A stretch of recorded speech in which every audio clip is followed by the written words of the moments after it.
When Steve Ditko and Stan Lee created Spider-Man in 1962, their goal was to create a different type of superhero.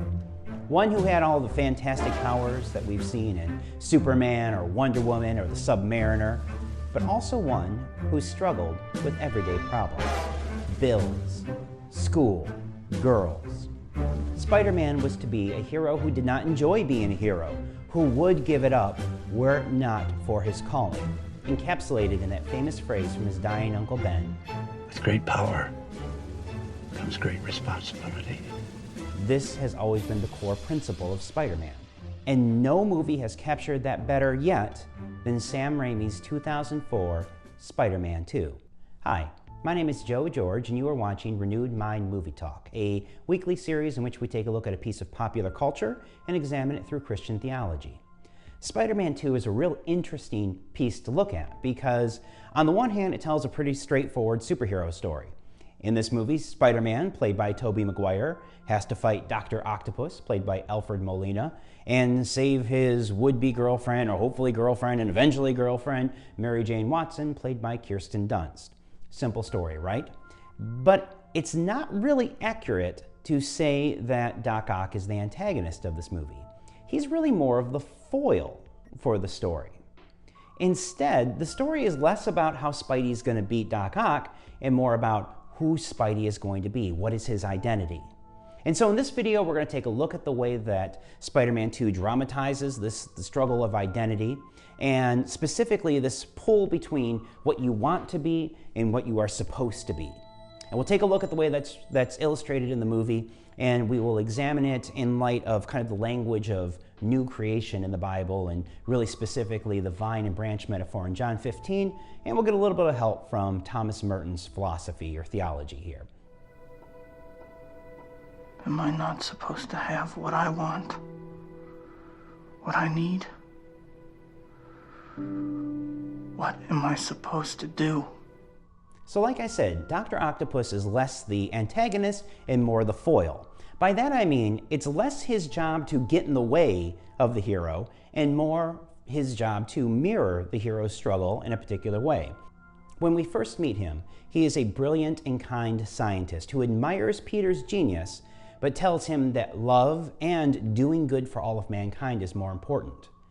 He has this experiment with miniature suns that he controls with his octopus arms, and he believes that this is going to be for the good of all humankind, and he believes it so much that he continues to pursue it even when it hurts others. His tragic flaw here is refusing to shut down the reactor and blowing up his laboratory, killing his wife in the process, and fusing the octopus arms onto his back and kind of making him go crazy. Throughout the movie then, his plot is not to take over the world or even destroy Spider-Man. Rather, his plot is simply to prove that his experiment works. And he continues to do this even when it's destructive.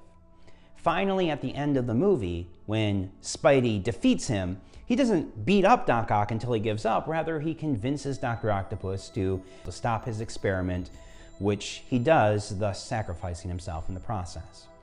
Notice then, the idea here isn't that Spidey beats up the bad guy until he wins. Rather, the bad guy faces a particular choice. Are you going to keep doing things the way that you think they should be done, even though they're going to hurt people?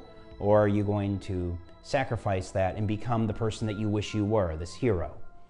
This is how Dr. Octopus is the foil to Spider-Man here, because that's really the thing that Spidey faces throughout this movie. Does Peter Parker want to be Spider-Man, or does he want to be normal Peter Parker who can have these particular things? And the movie makes us work, especially in the first act, by really laying into how crappy it is to be Spider-Man. We see Peter working this lousy pizza delivery job. We see him trying to maintain a relationship with Mary Jane, but he can't because he keeps getting called away to do Spider-Man things. We see that his best friend Harry, here played by James Franco, hates him because he blames Spider-Man for the death of his father. And of course, we get J.K. Simmons' brilliant portrayal of J. Jonah Jameson, the editor of the Daily Bugle, who thinks that Spider-Man is a menace. So we're constantly shown it really sucks to be Spider-Man. You know, you get to save the day, but nobody loves you for it. Most importantly, Mary Jane doesn't love him for it. And that's really what it comes down to, that Spidey decides that he's going to stop being Spidey so he can have Mary Jane. And this is it seems like a little plot contrivance here where Peter loses his Spider-Man powers. But the way that it's framed in the explanation here in the scene with the doctor is that he has a choice. Maybe you're not supposed to be Spider-Man climbing those walls. That's why you keep falling. Is he supposed to be Spider-Man, or is he supposed to be Peter Parker? And Peter puts it in those terms too, in this little imagination scene where he talks to his Uncle Ben. Uncle Ben tries to encourage him, but Peter ultimately decides to live his own life. Now watch how the movie plays with that. We get this really fun raindrops keep falling on my head sequence where Peter's doing fun things. And notice things aren't really going great for Peter here. I mean, he's a better scholar and girls seem to like him and he gets to go to Mary Jane's things, but he is seeing the sort of lack of Spider-Man in the world. But it really reflects back through Peter's eyes.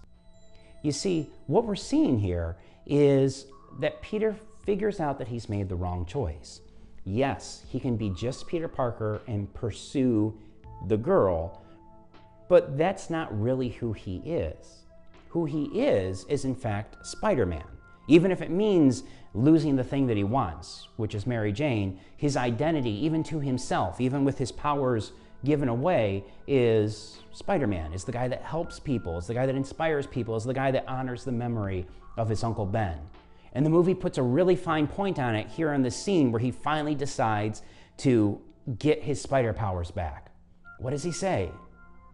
Strong focus on what I want. Focus on what I want.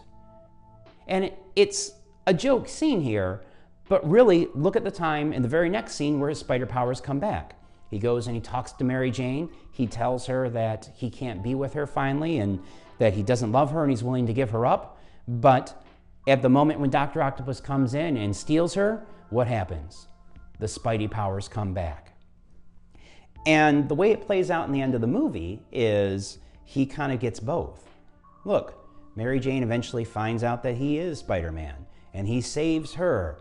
And the movie confirms their decision to do both with the little runaway bride scene here at the end where MJ shows up and not only professes her love for Peter, but endorses him going off and saving the day.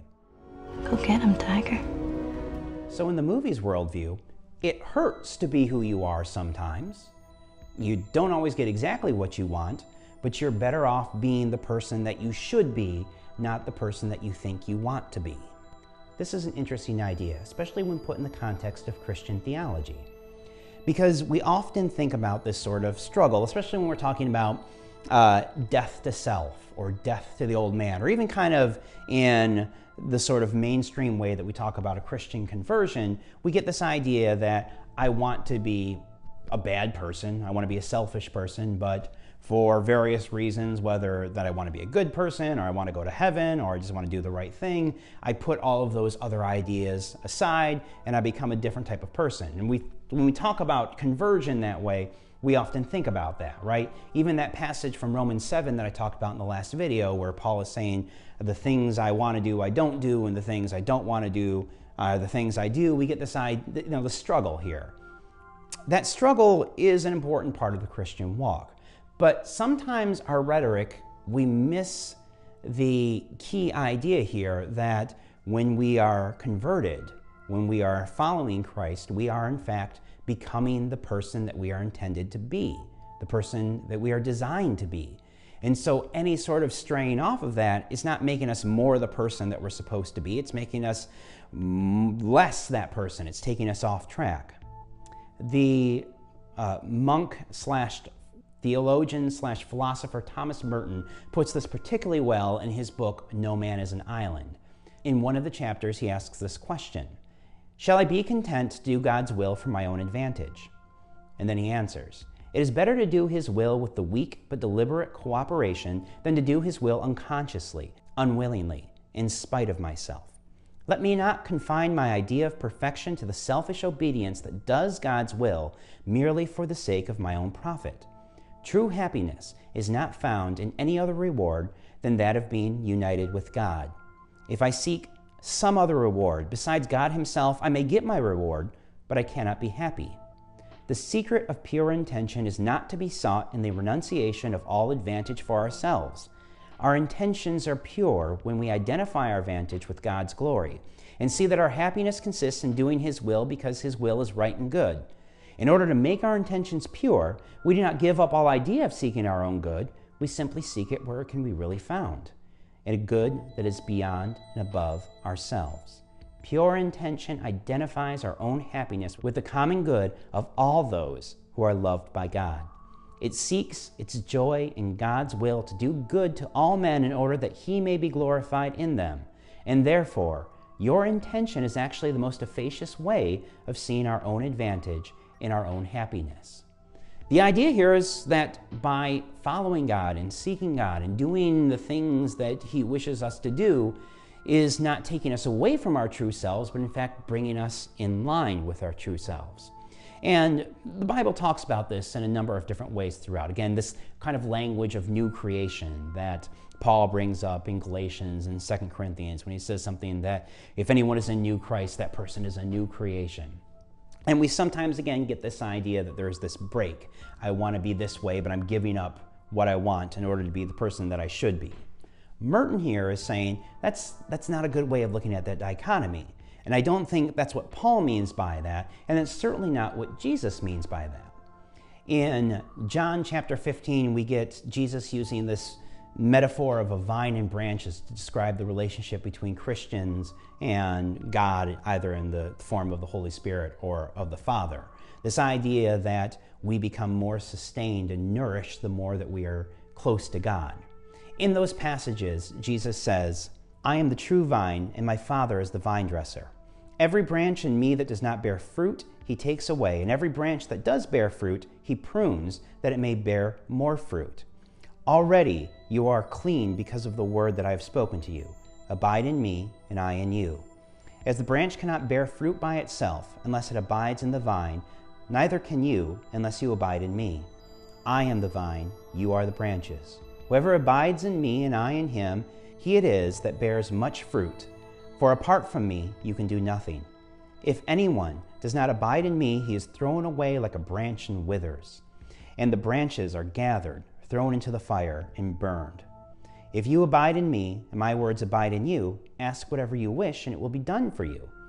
By this my Father is glorified, that you may bear much fruit, and so prove to be my disciples.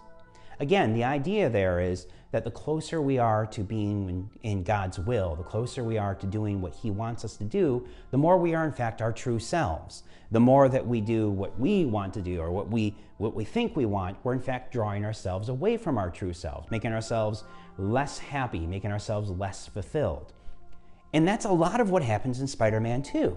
The more that Peter tries to pull himself away from his quote-unquote calling, his identity as Spider-Man, the less happy he is. The more that he's doing the things that he is put on this planet to do, or the thing that we expect him to do, the more he is actually being the person he's supposed to be. It may feel like a fantasy for the movie to give Peter his cake and eat it too, not the chocolate cake that he has earlier in the movie, but rather him getting to be with Mary Jane and getting to be Spider-Man.